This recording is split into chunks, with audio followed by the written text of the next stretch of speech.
Hi everyone, welcome to Module 4. This week we focus on a selection from Plato's Republic that follows shortly after last week's assigned reading.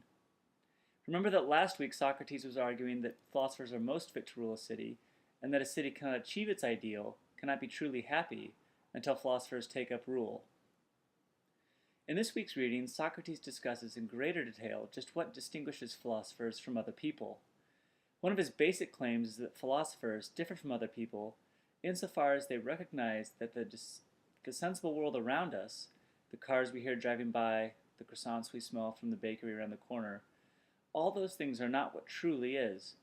This is not to say that the cars and croissants are fake. Socrates' point here is that they aren't what most truly exists.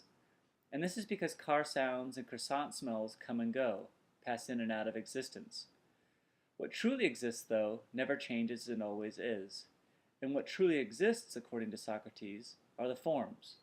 Forms like car and croissant, or from the last module, forms like horse and four-legged, justice and goodness. All these forms are in what Socrates calls the intelligible world, that is, the world of thought. These forms in the intelligible world allow us to recognize things in the sensible world, the world around us.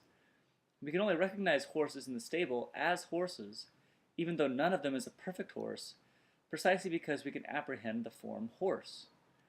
So similarly, we can only recognize just citizens in a city, even though none of us are perfectly just, precisely because we can apprehend the form just. Now philosophers understand all this, and so devote their lives to studying the forms. To explain their philosophical life in greater detail, Socrates uses some very famous imagery: the image of the sun, the image of the divided line, and the allegory of the cave. The allegory of the cave is really the heart of our reading for this module. The allegory explains philosophers and their relationship to other humans. Socrates uses the first two images to prepare us for the reading of the allegory. So in the video below, I want to work through the text explaining the image of the sun.